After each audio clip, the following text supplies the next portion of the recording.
안녕하세요. 8월 24일 월요일입니다. 어제 주일 예배 다 잘 들으셨나요? 코로나 때문에 예배를 중지하라고 그 시청에서 또 동사무소에서 도청에서 이렇게 연락들이 와가지고 여러 가지 불편한 점도 있었습니다. 그러나 예배라고 하는 것은 전쟁 때에도 예배를 드렸고요. 또 우리 기독교가 예배를 안 드린다면 기독교가 있으나 마나한 거잖아요. 과거에 그 초대교회 당시에 로마의 박해 가운데서도 초대교회 성도들이 예배를 드리기 위해서 숨어서도 예배 드렸고, 카타콤 지하 동굴 속에 들어가서도 예배를 드렸고,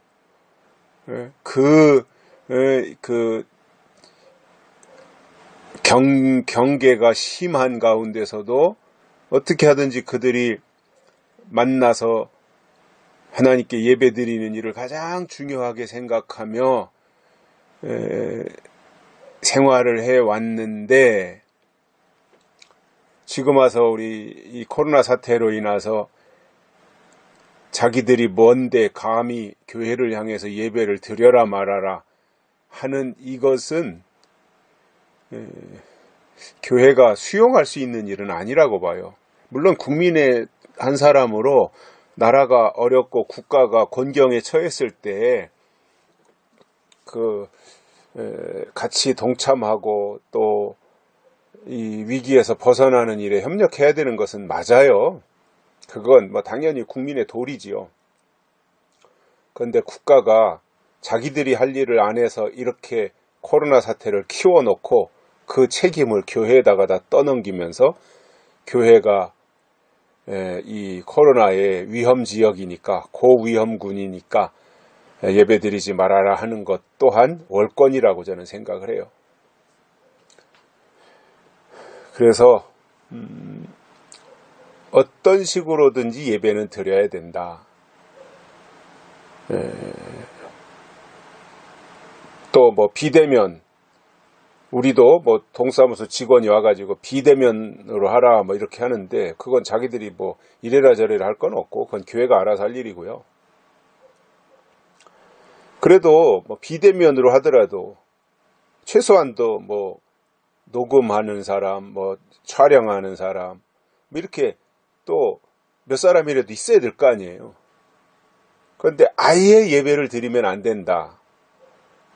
그걸 어길 경우에는 벌금을 200만 원씩 부과하겠다 이런 식으로 이제 협박까지 하던데, 그건 자기들이 할 일이니까 그건 그래가지고 어떻게든 이제 교회에다가 뒤집어 씌우려고 하는 것 같은데, 그렇다고 교회가 무조건적으로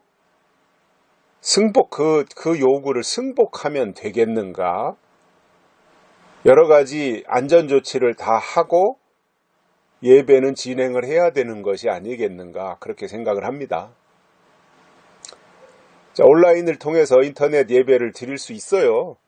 방송 예배도 하고 TV 통해서도 하고 있으니까, 물론 여러 가지 영감이라든가 감동이라든가 은혜라든가 이런 거는 떨어지지만 어쩔 수 없는 상황에 살 수 있는데, 그래도 교회 안에 모여서 실질적으로 100명이 모이던 교회가 10명이든 20명이든 모여가지고 이게 찬송도 부르고 그래요. 그리고 또 목사님이 설교하는 데 있어서도 누군가 사람이 앉아 있어야 하는 거지, 그냥 허공에다 대고 할 수는 없는 거 아니에요.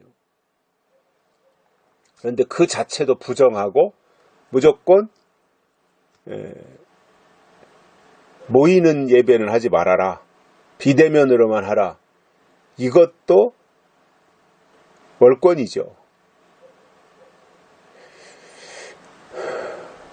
그래서 우리는 이제 그 사람들은 또 공무원들이니까 어느 교회가 몇 시에 예배 본다, 그거 이제 이미 다 그저 몇 달 전에 다 파악을 하고 있으니까 그 시간에 맞춰서 또 나와서 왜 예배 드리니 어쩌니 전화 오고 사진 찍어 가지고 이러고 저러고 할 것 같아서, 우리야 또 사람도 없으니까 9시에 오세요 해가지고 9시부터 10시 10분까지 예배를 드리고, 다음 주도 한 번 더 이제 그렇게 하는 것으로 생각을 하고 있습니다. 참 교회 시대가 끝났다 생각을 해요. 이렇게 이제 코로나 사태로 교회가 짓밟히고 무슨 코로나가 교회에서 전염되면 교회는 무슨 혐오의 대상인 것처럼 그렇게 짓밟아버리는 정권의 태도도 바람직한 게 아니죠. 지들이 잘못한 것을 가지고 왜 교회도 피해자인데. 용인 우리 교회인가 거기도 그렇고 사랑제일교회도 그렇고 엄밀한 의미에서 보면은 국가가 해야 될 일을 하지 않음으로 인해서 교회들도 피해를 본 곳이잖아요. 아니 그 사람들이 무슨 마약을 퍼뜨렸어요 교회가. 그런데 마치 그냥 그렇게 혐오 집단으로 몰아붙이고 이것도 무식한 실력 없는 정권의 이 모습을 그렇게 적나라하게 보여주는 거죠. 우리 실력은 이것밖에 안 된다. 지들은 엄포 넣고 하지만 우리가 볼 때 야 진짜 수준이 저것밖에 안 되는구나. 이렇게 볼 수밖에 없는 거예요. 그래서 우리는 예배를 드렸습니다. 다음 주도 그렇게 할 거고요. 어떻게 하셨습니까? 다 비대면으로 온라인으로 인터넷으로 다 그렇게 스마트폰으로 해결하셨나요?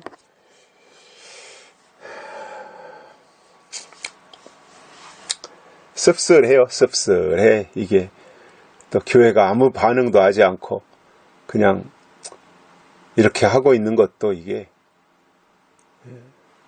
그냥 이렇게 이미 교회가 생명력을 다 잃어버린 것이 아닌가 그런 생각도 합니다. 은혜 시대는 완전히 끝난 것 같아요. 이 코로나 사태를 보면서 저는 그 생각을 너무 많이 해요. 교회 시대, 은혜 시대 끝났구나. 교회 수명을 다 했구나 이제. 이렇게 무기력할 수 있어요 교회가. 이토록 정권이 교회라가다가 뒤집어 씌우는데 이토록 무기력할 수 있냐고요. 예배 드리지 말라면 아예 아이고 잘 됐다 그러고 안 드리면 되는 건가요? 하나님을 좋게 하랴 사람을 좋게 하랴 그러한 고민도 좀 해봐야 되는 시기라고 생각을 합니다.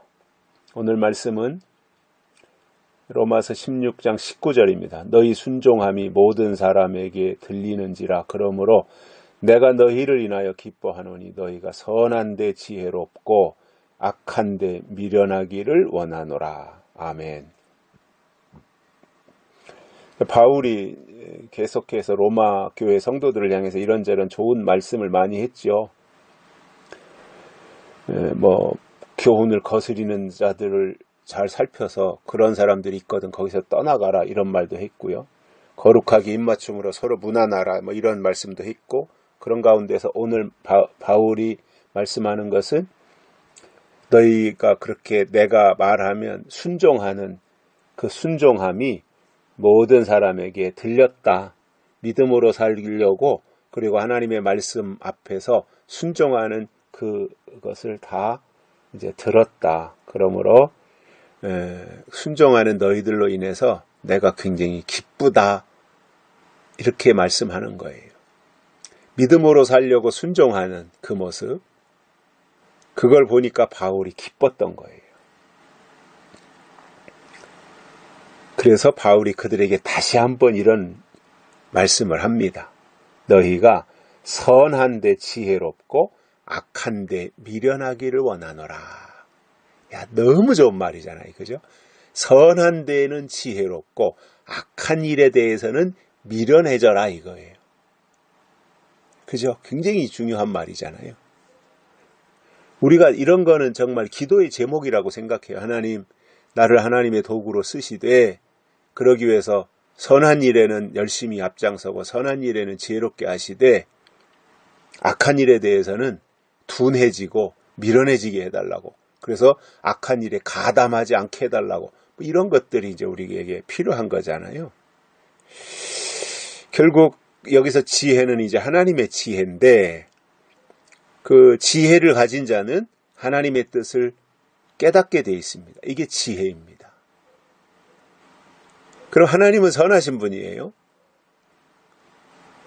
그 선하신 분을 우리가 믿고 따른다면 그분이 주시는 그 지혜가 임하게 되어 있습니다. 지혜로워지는 거예요. 하나님의 사람은 지혜로워져요. 이 세상을 살아가면서. 공부를 많이 했건 안 했건 뭐 많이 배웠건 덜 배웠건 그거는 중요하지 않아요. 정말 기도하고 성령으로 거듭나서 하나님의 사람으로 살아가는 사람들은 삶의 지혜가 있다는 이야기예요. 그런데 신앙생활, 교회생활을 아무리 오래 했어도요, 자기 이속만 차리며 교회에 다닌 사람들은 지혜가 없어요. 미련에 터져요. 참 답답한 거죠. 근데 우리에게 이 선한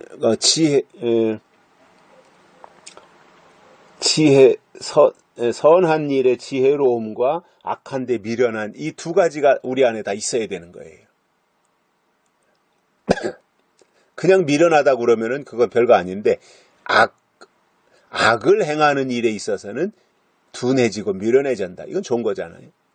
그러니까 선한 데 지혜로움도 내 안에 있어야 되고 악한 일에 대해서 미련해지는 것도 내 안에 있어야 되는 거예요. 이 두 가지가 다 겸비되어져야 된다는 거죠. 바울이 그 말씀을 하는 겁니다. 그래서 우리가 하나님의 사람이라면 당연히 선한 일에 지혜롭게 할 수 있는 그 요소가 우리 안에 있어야 돼요. 아울러 악한 일에 가담하지 않을 수 있는 그 악한 것에 대해서는 계산도 할 줄 모르는 미련함이, 우직함이, 둔함이 우리 안에 있어야 된다라는 거예요.